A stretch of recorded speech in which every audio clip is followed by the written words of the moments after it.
I now hand the conference over to Mr. Girish Pai from Nirmal Bang Equities Private Limited. Thank you, and over to you, sir. Good afternoon to you all. On behalf of Nirmal Bang Equities, would like to welcome you all to the 1Q FY21 results conference call of Inox Leisure. Thank you for taking time out. We have with us Mr. Alok Tandon, the CEO, and Mr. Kailash Gupta, the CFO, representing Inox Leisure. We will start the call with opening comments on the quarter from the management, and then we will open the floor for Q&A. Over to you, Mr. Tandon. Thank you, Girish. Hi, everyone, and good evening to all of you. I am Alok Tandon, and on behalf of the management of Inox Leisure Limited, I would like to welcome all the participants on this call. I'm happy to inform you that the Board of Directors have approved the quarterly results for Q1FY21. The results have been uploaded on the website of the stock exchanges as well as on the website of the company. We have also uploaded the results as well as the earnings presentation.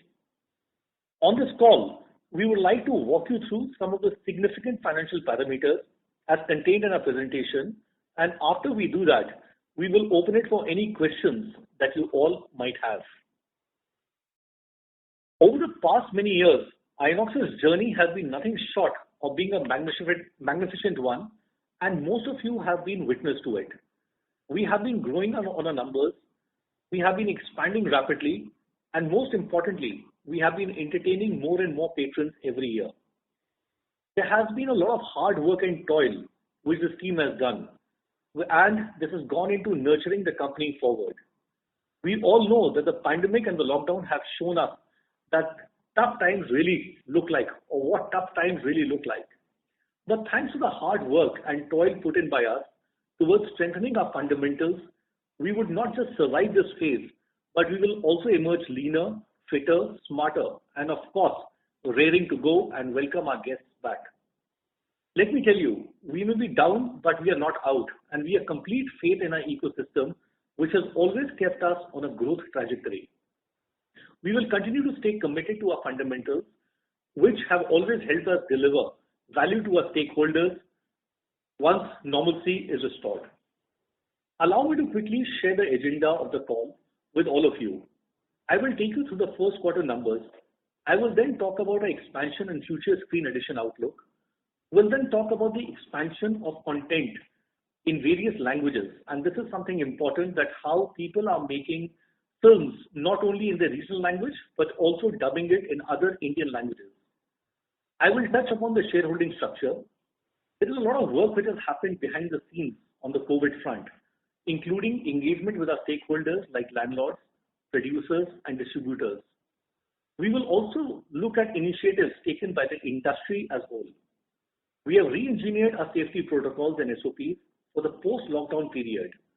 We will discuss the latest consumer surveys on cinemas, and I will also talk about what is happening around the world as far as the cinema industry is concerned. And finally, I will share some information on how we are managing our cash flows during this period. Let's look at some of the financial highlights of Q1FY21. As you all know, all of our cinemas have been closed during this lockdown for all the days of Q1FY21. This has impacted our performance. For the quarter, revenue was only 3 crores rupees during Q1FY21 as compared to rupees 496 crores in Q1FY20. EBITDA was negative at rupees 35 crores, and which was compared to a plus 92 crores in Q1FY20. PAT was negative at minus 52 crore rupees as compared to plus 41 crores in Q1FY20. As there was an impact on revenue during Q1FY21 due to COVID lockdown, we've also tried to keep our fixed costs under control. I'm happy to inform you that all our efforts have been successful in bringing absolute control over operational fixed costs during Q1FY21. Our employee benefit expenses, including agency manpower, have gone down from 69.3 crore rupees to 24.9 crore rupees in this quarter. Power and fuel and R&M expenses have decreased from 43.3 crore rupees in Q1 FY20 to rupees 3.8 crores in this quarter. Our expense towards rent and camp during Q1FY20 was 91.5 crores, and in this quarter we have invoked force majeure clause, and hence there is no outflow of rent or camp. We have also reduced our other overheads quite significantly during this quarter. They have gone down from 37 crore rupees in Q1FY20 to 9.6 crores in Q1FY21. Regarding property openings for financial year 2021, we stand by our guidance as provided during Q4FY20. We have 11 properties that are more than 85% complete. We are confident about opening these properties in FY21. These 11 properties have 41 screens with 6,374 seats amongst them. Beyond this, we have a very strong visibility of property openings based on the agreements already signed. I feel proud to share that we have properties tied up for the extent of about 989 screens, 142 properties with 184,000 seats. And once this pipeline is fully implemented, we will be about 300 properties, 1,656 screens, and about 335,000 seats strong. At present, we are operational in 19 states, present in 68 cities with 147 properties and 626 screens with 144,467 seats. COVID-19 has brought unprecedented challenges to the industry. The industry as a whole is trying to face these challenges and respond to it in different ways. One such way is expanding the geographical reach of content by releasing movies in various languages at the same time. And this is what I just spoke about. We will witness an extremely positive trend where a lot of Indian language movies will be released in multiple languages, thereby overcoming language and geographical barriers and inviting the attention of more audiences, leading to a higher revenue opportunity. In terms of shareholding structures, FIIs own about 10.17% of the company and DIIs own 19.08%. We have treasury shares of 4.23%, promoter and promoter group hold 51.89%, and the public owns 14.63%.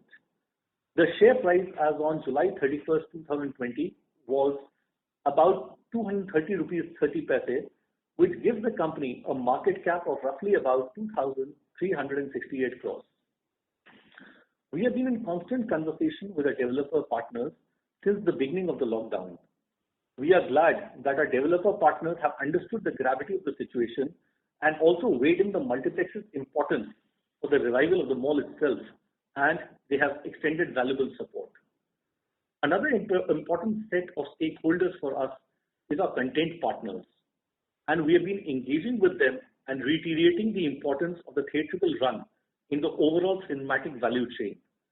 The entire ecosystem of the Indian film industry understands the strong fundamentals of the global cinema consumption chain, which begins with the theatricals, which turns out to be the most value-generating medium ahead of OTT and satellite.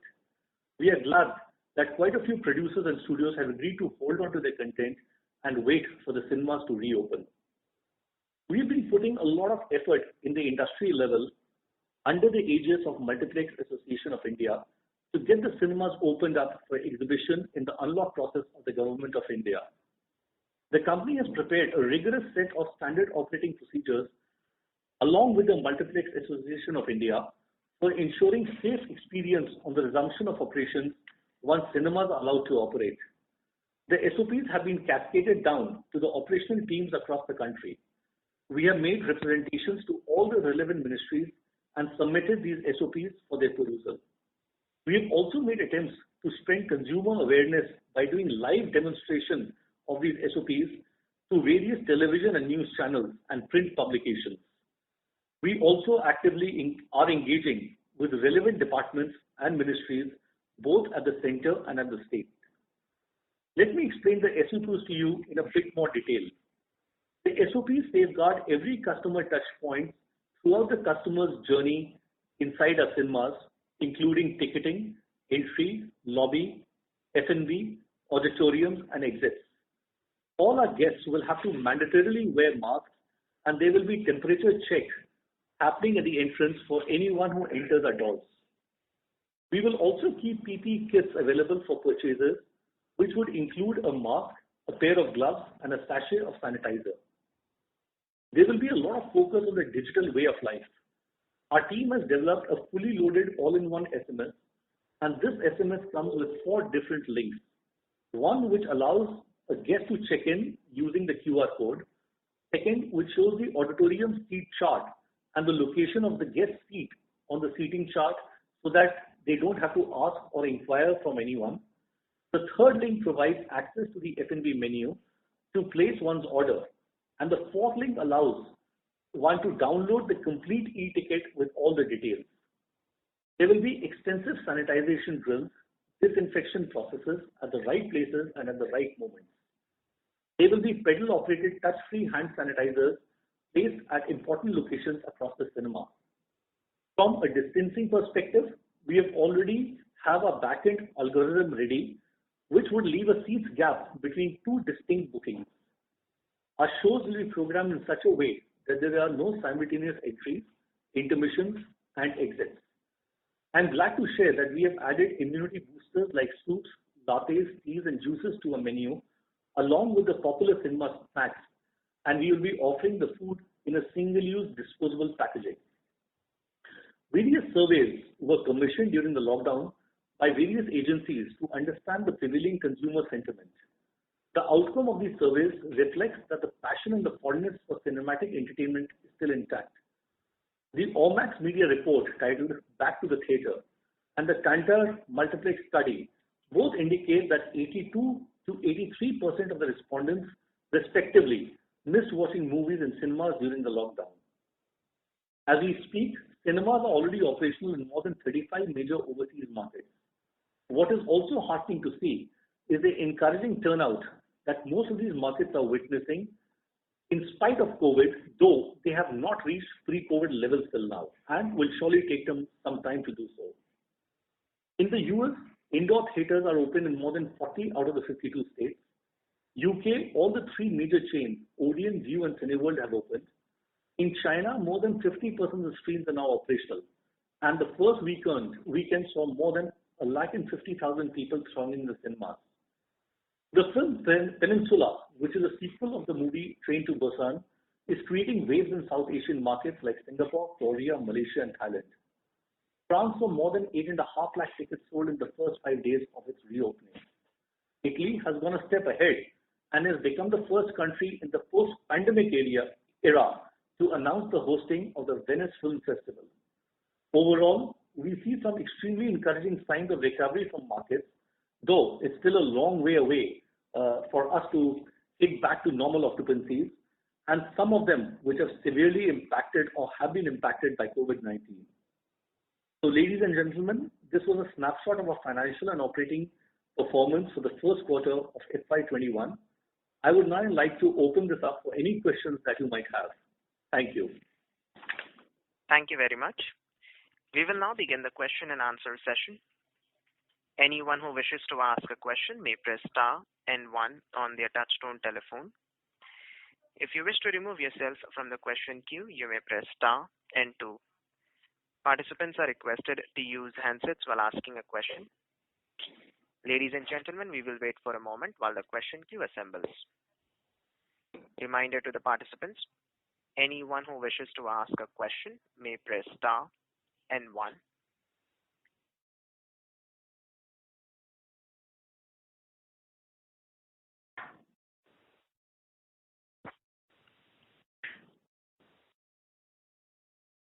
The first question is from the line of Chirag Shah from CLSA. Please go ahead. Yeah, thank you very much for taking my question, and congratulations to the team for making such a splendid preparations to restart the operations. And my question is on the fundraising. There is a plan to raise funds, which is there in the presentation, of up to 250 crores.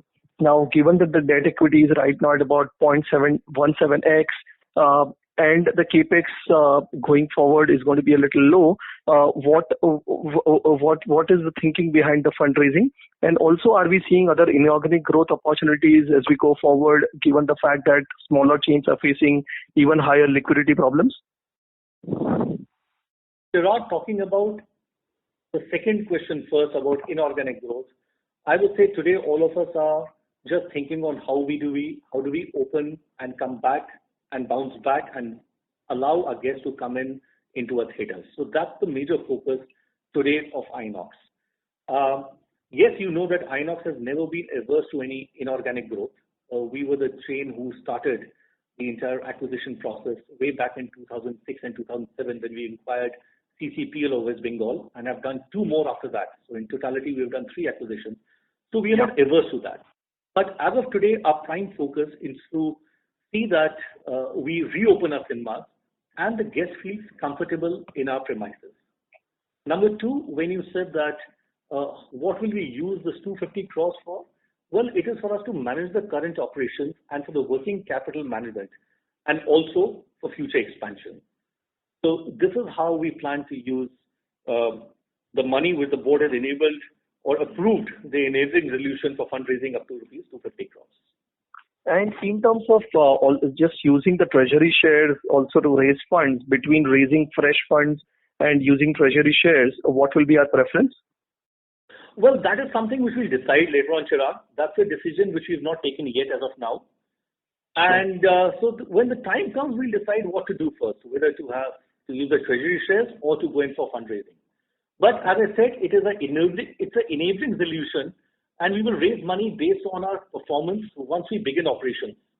There is no fixed plan as of today to raise this 250 crores immediately. Got it. Just one last question, if I may. Given the standard operating procedures that we need to follow right now, what will be the impact on the peak occupancies that we can have, versus what we had on weekends? And secondly, the sustainability of the cost reduction that we have done recently?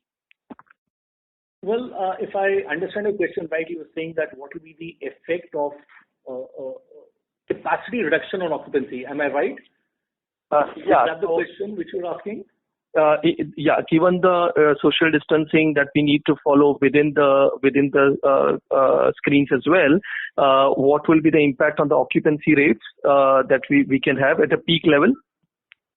Well, it's very difficult to say because we don't know what that capacity permission comes from the government.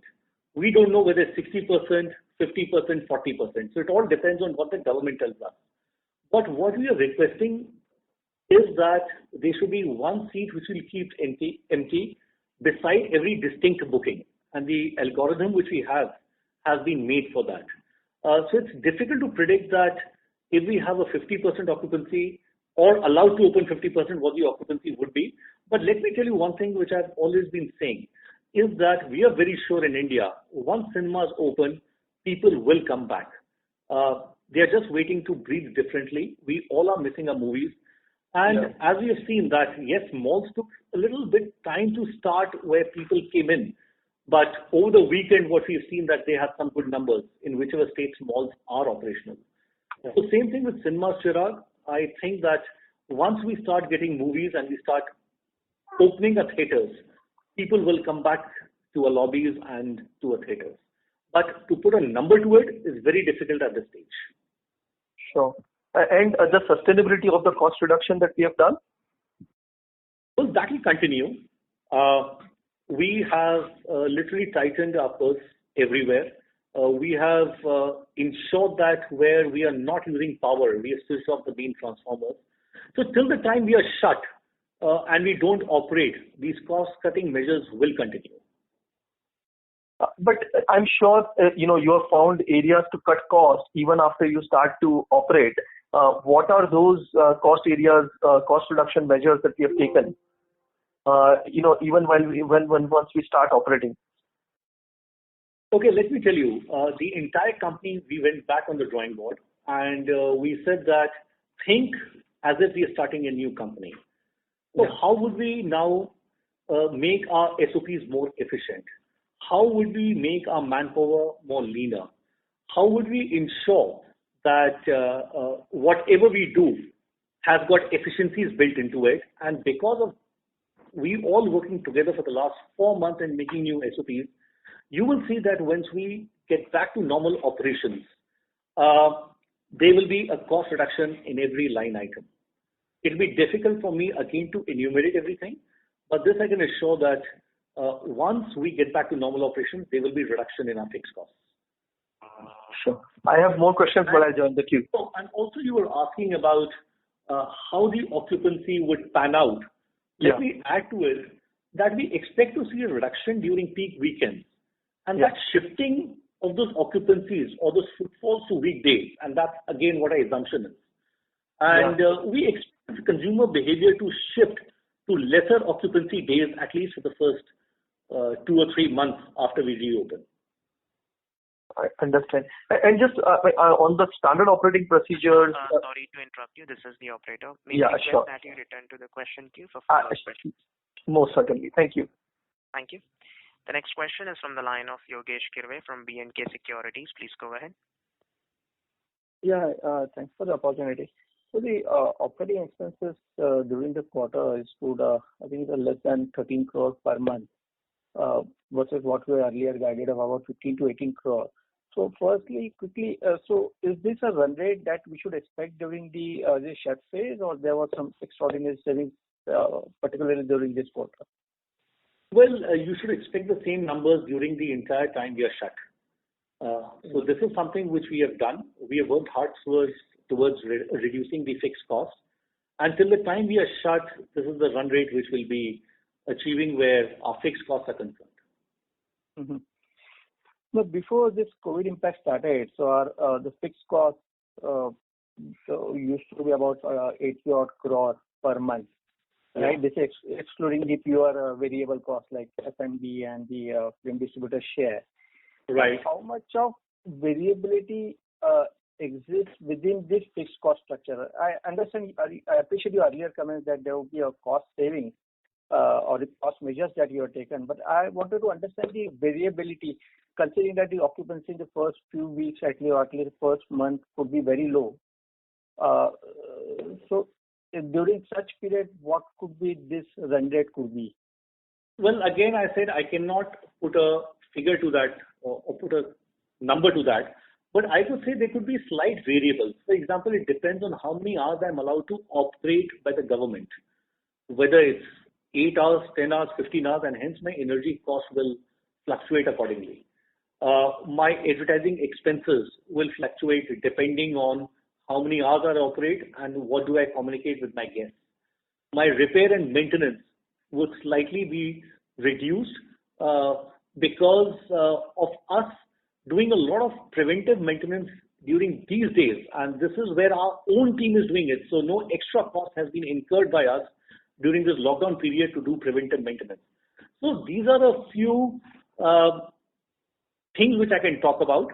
Manpower, definitely, when we open Inox 2.0, would be with a much leaner manpower structure. And hence, all these variables are there, which will help us in reducing our fixed costs. Okay, appreciate that. And another question I had regarding the liquidity position as of today. Well, as we said, it's in our presentation. As of 31st July, we have a cash holding of about 36 crores, which includes undrawn limits. So we are quite comfortable for the next couple of months. And I don't see that, and also the strong balance sheet we have with a 0.17 net debt to equity ratio. So I don't see any challenge for us for getting in more monies. We have also, as you have just seen, that the board has approved the enabling resolution for funding of another 250 crores. We have treasury stocks with us. So we are quite comfortable where cash is concerned. And so we were also looking for raising some term loans. So was there any progress on that? Well, we have had some progress in various term loans, but this is something which we keep on doing. We keep on speaking to banks. We look at various lines of credit. And yes, we have got some line of credit from banks. And that's why we are saying that we have today, we are quite comfortable with the monies we have. We are quite comfortable with the line of credit we have and also comfortable with a strong balance sheet. Okay. And so finally, regarding our negotiation with the mall owners, so as of now, I mean, the most of the reduction that we have booked, I mean, it's not we don't have a written understanding as of now. So where are we? I mean, how long could this take to firm up the reductions for the year? I mean, both for the shirt space and for the rest of the year. Well, we have a written understanding from quite a few of our developers. And the others, we are in advanced talks. And I said that we are absolutely sure that the rentals in the camp for Q1FY20 till the 21 till the time we are shut, we are not paying as we've invoked force majeure. And beyond 1Q as well, right? Till the time the property is open. Till the time we are shut. Okay. Okay, that's all from me. Thanks a lot for your responses. All the best. Thank you. Thank you. The next question is from the line of Urmil Shah from IDBI Capital Markets and Services. Please go ahead. Yeah, good evening, sir, and thanks for the opportunity. So my first question is on the content lineup. When we are allowed to open, the mid to high big budget movies might take 6 to 8 weeks for footfalls to stabilize and then come in, which would put pressure on Q3 as regards the weeks available for release of this content. So given that scenario, would like to have your comments on how does the content lineup look available from the point of view of Q3 and Q4. Okay, let me tell you, Urmil, that when we open, surely for the first 1 or 2 weeks, we will have to show library content. No running away from that. But when we speak with producers and distributors and other content creators, today what we know that 14 films are absolutely ready. And this I'm talking about the Hindi language films. There are about 6 films which are in post-production, should be ready in the next 2 to 3 weeks after the government allows them to start work, and which I've heard has already started. And there are about 16 films where the shooting is pending, depending from about 3-4 weeks to about a month or 2. So we have got 14 films ready and 22 which can be made ready in 2 to 3 months of operationals. There's another big chunk of movies from other Indian languages like Tamil, Telugu, Malayalam. And when our team met or discussed with various producers over there, we have got another lineup of 53 movies. 53 movies across other Indian languages which are absolutely ready and can be shown when we open our multiplexes. So content, yes, will be a challenge for the first 2 weeks. As I said, that we will have to show some library content. But after that, there'll be a slow but surely a steady trickle of movies. So we can see a new movie being released every Friday. And it'll take a couple of, I would say, months, about 4 or 5 months, to go back to the heydays of having 20 to 25 titles being released on a Friday. But that's not far. 4 to 5 months after the lockdown opens, we should be back to normal. Sure. So just on it, I appreciate that it will be difficult to gauge the exit outcome. But you mentioned that the weekend occupancy get impacted, and that can spill over to the weekdays. So given that there would be a less number of weekends available from the second half point of view, can there be a risk towards relatively lower box office collection? Because of less availability of weekends. Because of less, sorry, just repeat that please, Umar. So given that there will be a bunching of movies there, and you will have less weekends available, with the weekend occupancy also being lower than the normal, is that a risk factor for the box office collection for this movie? No, I don't think, because as I said, that I doubt there'll be a bunching of movies in the first 1 or 2 months. But then the weekend occupancies are compensated by the weekday occupancies. What we are interested is in the total footfalls coming in per week. and that I think will not dip where people do not come on weekends, they will come on weekdays for sure. So I don't see any reduction in box office collections. Bunching will not be a challenge for the next couple of months. Today we handle about 20 to 21 releases every week. So I don't think that this will pose as a challenge for us in the short term. Sure. So my next question was on the interaction with the government, and not just the exhibitors but also the property owners. So what are the factors where both you as multiplexes and the government need to come on the same page? Of course, I appreciate you can't disclose the exact thing, but at least the factors where there is still the disconnect. Well, I don't know where the disconnect is because we've been very transparent with the government in all our presentations. We have shared our SOPs with them. We have told them about all our stringent methods we are going to adopt for sanitization and for deep cleaning.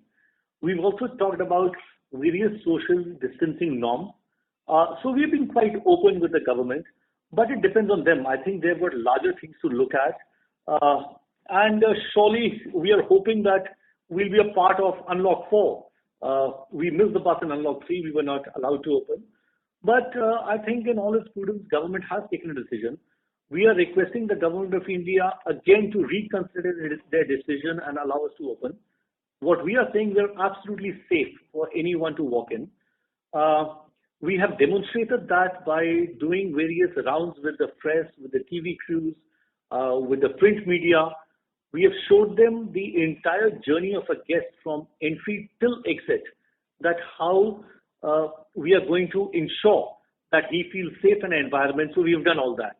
But now it all depends on the government, and we are requesting and we have written letters to them to allow us to open soon. Sure. Sir, my last question. Mr. Shah, sorry to interrupt you. May we request that you return to the question queue for follow-up questions? Sure, I'll do that. Thank you. Thank you. Ladies and gentlemen, in order to ensure that the management is able to address questions from all participants in the conference, please limit your questions to 2 per participant. Should you have a follow-up question, we would request you to rejoin the question queue. The next question is from the line of Jinesh Joshi from Prabhudas Lilladher Private Limited. Please go ahead. Thanks for the opportunity. I see that our monthly burn has come down to about 11 to 12 crores. And we have about 36 crores in cash. So, if we borrow 30 crores more, then we are covered for 6 months as far as our liquidity needs are concerned. So this 250 crores of fundraising plan appears to be slightly out of place. So if you can just throw some light on this. No, Jinesh, as I said, it is an enabling resolution that we will raise based on our performance once we begin operations. I just said that earlier. And there is no fixed plan today of raising 250 immediately. We have just, the board has allowed us to raise this money when we feel it is necessary. And you're absolutely right. We have 36 crores with us. We get another 30 crores. We are good for another 6 months in totality then.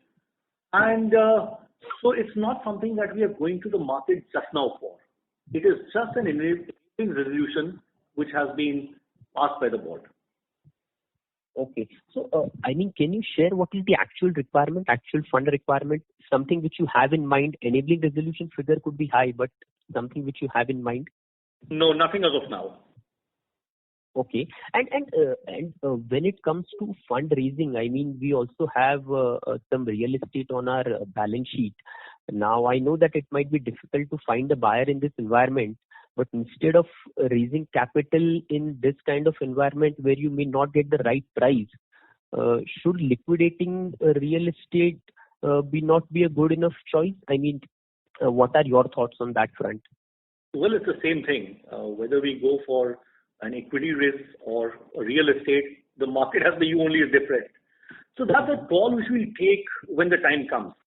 Today, as I said, it's just a board has told us that we can go ahead if we require, and whenever time comes, we will exercise that option which has been given to us. So whether it's treasury, whether it's a rights issue, whether it's any other way of raising money, or by, as you said, that by having a sale and lease back model where a real estate is concerned, that is something which we will decide when the time comes. Okay. One last question. Sorry to interrupt you. May we request that you return to the question queue? Okay. Thank you. The next question is from the line of Amit Jain from Samsung Asset Management. Please go ahead. Yeah, hi. Thanks for taking my question.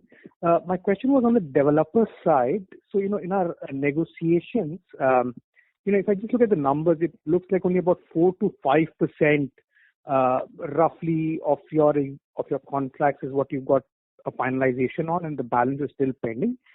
Is that number sort of right? Well, I would say that there are lots of developers where we've got written confirmation from them that they will not charge us rentals or CAM during the lockdown period. So we have quite a few of them who've told us, and the figure is much more than 4 to 5%, as you say. But as we've already said that every developer of ours has been spoken to, and they have been in favor of the multiplexes bouncing back when we open. So the thing is that, Amit, we have also, as I said earlier, we've invoked that force measure. Okay. The paperwork and the documentation is going on, and there is no doubt that every developer will not charge rent or CAM during the force majeure period or till the town we are shut down. Okay, so what we're saying is basically that we have a sort of a verbal agreement, but not so in the sort of press release that you've talked about 86 crores, that's more because it's not written right now, but a verbal agreement with a larger number of developers has been reached. Yes, absolutely. Okay, and my second question is basically if I look at your presentation as well as logically is that you're looking at a revenue share. Now, obviously from your perspective, you will want only this year as revenue share because this year is going to be the most difficult period, whereas from developer's perspective, he'll obviously want to recoup some of the losses he's made this year. So he'd want for a longer time frame. Could you just talk us through how that sort of negotiation is going on and what sort of broad, ballpark revenue shares you're looking at? Well, most of our leases are for longer period. So what the developer and we are discussing is this 8 or 9 months in a 20-year-old period will not make a difference.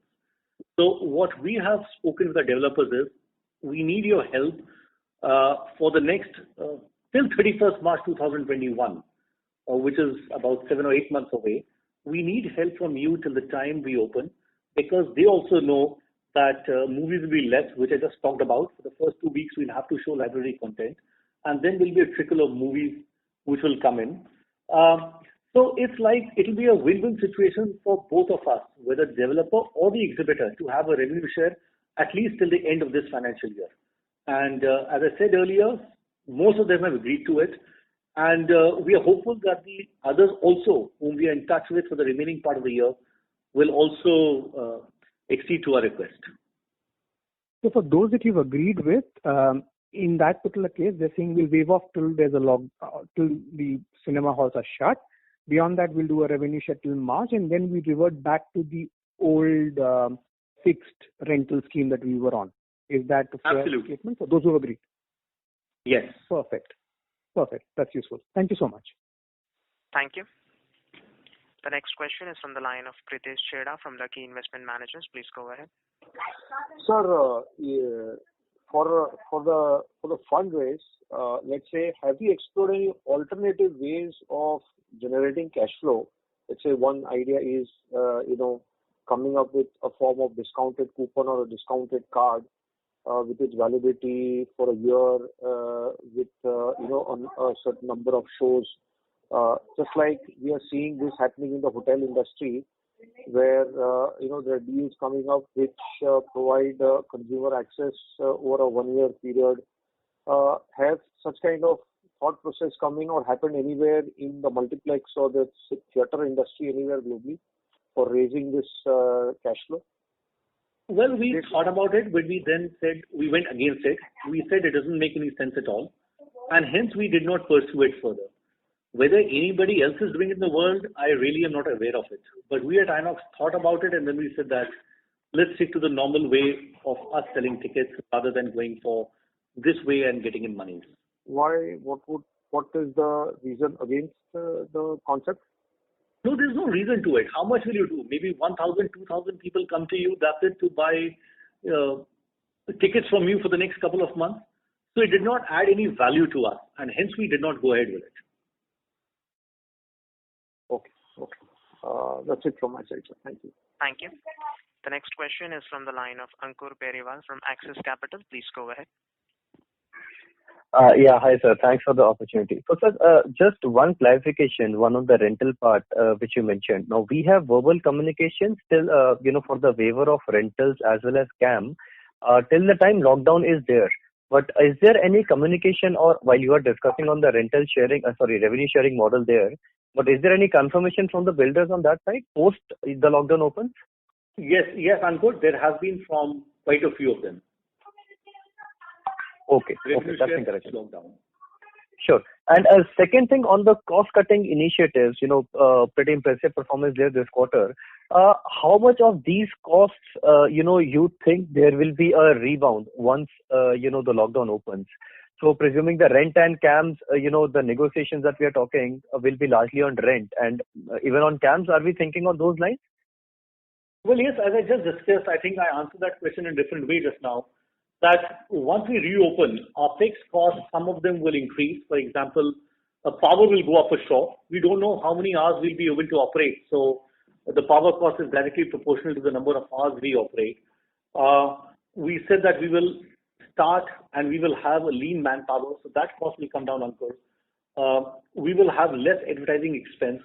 Repair and maintenance surely will be less because, as I just said, that our teams have been working in properties to ensure that everything is fine where repair and maintenance is concerned. So yes, there could be a reduction once we open in all the fixed costs which are there. Okay. And lastly, on the capex front, now you did mention almost 41 screens are largely ready, for us to take possession since most of the work is already done. Is there incremental capex required to get those screens, on board, and what that number could be roughly? No, Ankur, I don't think there'll be any incremental. For example, whatever work is left, yes, for that we will have to have capex spent. But I don't think from whatever is budgeted, there will be incremental than that. Whatever work is left, yes, we'll have to pay that. So that expense will be there for sure. So when you mention 85% of the work is complete, I'll presume 85% of the capex is already being spent. Will that be right? Absolutely. So another, I would say 20 to 30 crore rupees we would require to complete these screens. Yeah. Precisely, that was my point. Okay, great. Thanks a lot and all the best. Thank you. The next question is from the line of Pratik Barsagade from Edelweiss. Please go ahead. Yeah, hi, sir. Thanks for the opportunity. Just one question I had. Is there any discussion going around with the content producers towards a change in the revenue sharing model? No, nothing as of now. We all want to open. We all want to have movies shown to our guests. So no discussion about the model which is prevalent till now. Sure. And so just one more question. So there's another 20 crores of CAM which is not recognized. So where do we stand on this? Is this payable in the future or will this also be waived off? Which one? What are you CAM charges during lockdown not being paid at all. So there's no CAM charge during the lockdown period. Okay, sir. Sure. Thank you. The next question is from the line of Sayan Das Sharma from BOB Capital Markets. Please go ahead. Hi, sir. Thanks for the opportunity. Sir, a couple of questions. One, last week there was a news that AMC Entertainment in USA has entered into an agreement with Universal Pictures for reducing the theatrical window from about 3 months to about 3 weeks. So do you think once screens open that it can be a possibility in India also that theatrical window is curtailed for OTT? Well, a longer theatrical window is always good for the industry because we've seen that if it does well at the box office, it commands a higher price at the OTT. So it's always nice to have a longer theatrical window. And we all know that about 60 to 65% of the revenues come from domestic theatrical. So it depends on how it pans out, but we at Inox are sure that we will continue and partner with the movie producers to ensure that 8 weeks window, which is prevalent today, and this window is prevalent globally, it's not different in India, but the time is surely less in India, which is 8 weeks, stays for all the movies which have a theatrical run. Okay, thank you. That is helpful. Second, a small bookkeeping question. If I look at our net debt position, it has gone up from about 110 crores to about 180 crores between March and July. So that's at 70 crores of incremental debt. But if I look at our EBITDA was about negative 35 crores and the interest of 5 crores, so 40 crores of cash flow there, and maybe another 12 crores of cash flow in July. So cash outflow is 50 crore while debt has gone up by about 70 crore. So what am I missing, sir? This 20 crore has gone where? I mean, CapEx was unlikely this quarter. So we also have the working capital. So we have one side we are collecting from our debtors, which was the advertisement debtors, and on the other side we have some payables as well. So this is the difference in the working capital management. Yeah. Okay. I'll take it offline, sir. Thank you. Thanks for your reply. Thank you. Thank you. The next question is from the line of Dipesh Kashyap from Equirus. Please go ahead. Yeah, hi, sir. Thank you for taking my question. So in China, cinemas have opened since July, but the government has not allowed the food and drinks to be served in the halls. So do you have a sense what is happening in other parts of the world, and will we be ready to open if this kind of restriction is there in India also? Well, I don't know, it's a very hypothetical thing, but for us, F&B and advertising are major sources of revenue. We all know that food does not spread COVID. It's a myth. And what we are telling the government, even when the proposals we have given, is that we'll have a limited menu. Limited because we'll have initially less people coming in. We will have manpower, which is just training learning how to live with COVID-19 and serve guests. So that's the reason. But our proposal to the government is that we'll be selling food, but yes, with a limited menu. Other parts of the world, food is being served. It's only very, very China specific. But otherwise, whatever information we have from other parts of the world, food is being served in cinemas. Understood. So secondly, Disney has announced yesterday that their movie Mulan will be going for a parallel theatrical and OTT release. So do you think that studios have actually become more powerful with their own OTT platforms and such things may continue even if the normalcy returns? Well, they've gone on VOD. So it's a VOD, and VOD is there for the last 10 years. It's nothing new. Yes, it's Disney's movie. Disney can decide to do anything they want. But I think that they're just trying because they know that the theaters are not opened. Whatever theaters have opened initially, the footfalls are less. And they openly said that we're just trying this model out. But it's a VOD model. It's not free for anybody who's got that OTT subscription. And as I just said, that VOD has been around for the last 10 years. And nobody is discounting that people will not release movies in theaters. Theaters, even the biggest of producers, the biggest of movie makers and directors have said that theatrical release is the best form to watch a movie, and nothing can compare the experience of watching a movie on a giant screen compared to an OTT platform or a small screen. So people are just trying different models. That's it. It's their business, and why shouldn't they? But we strongly believe in the theatrical way of watching a movie. And all the studies which we have seen over the last 4 months, people want to experience a movie on a giant screen. Understood. So lastly, on the advertising bit, sir, just wanted to understand how much of your advertising contracts are of long-term nature, and has there been any cancellations of the same in the past few weeks? Well, no cancellation because there have been no orders for the last 3 or 4 months.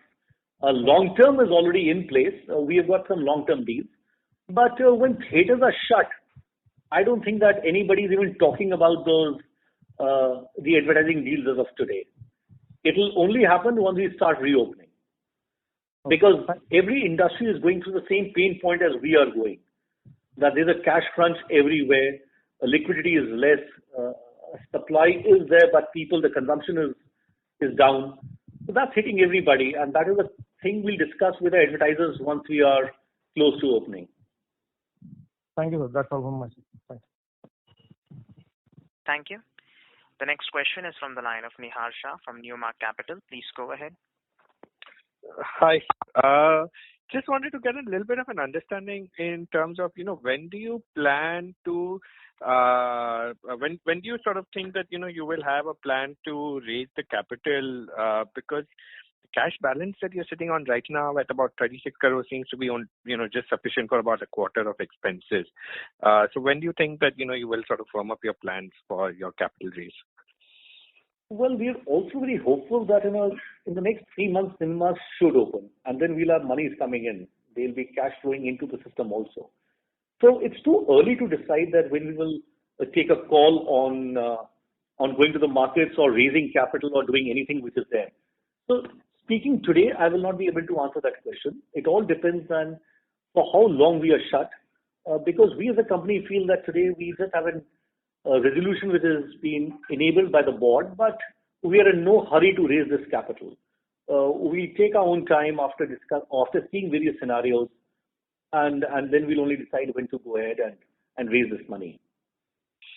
So what you're saying is that, you think from a cash flow perspective, you are quite confident that, once the theaters open, you should be profitable from day one, is what it is. Well, difficult to say profitable from day one, but yes, monies will start coming in, cash will start flowing in, and we'll take a decision once we see that what happens when our cinemas are open and properties are open, what is the occupancy, what are the flow of movies. So that's a call which we will take then, not today. I cannot decide that now while speaking with you that when we take that decision. Fair enough. Thank you, sir. That's all from my side, and good luck. Thank you.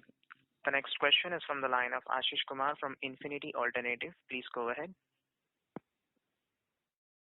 Yeah, hi Alok. I know you're doing a good job in tough times, but just wanted to check on this whole fundraising.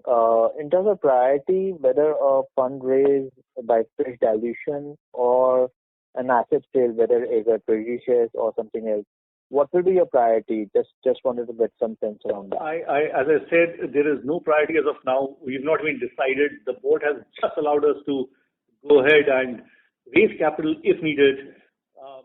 Again, I said that today we do not know how will we do it. We will do it once theaters are close to opening and we see that, or we decide that when our theaters have been shut for a long time and we don't even see any sight of cinemas getting operational in the next 2 to 3 months. I would say then we'll decide on various ways of doing it, what we do first. So that's what I answered earlier. My answer remains the same. And as I said that once we open, we will have cash coming in. We don't know that how much that cash will be. It's only we are presuming things to be bad or good. We really don't even know that how it will be. So that's a call we'll take later on. Okay. And wish you all the best. Hope to see you guys soon in the cinema. Thank you. Ladies and gentlemen, due to time constraint, we'll take that as a last question. I would now like to hand the conference over to Mr. Girish Pai for closing comments. Special thanks to Inox management for giving us this opportunity to host this call. Would also like to thank everyone for taking part. You can all disconnect. Wish you all a good day. Bye.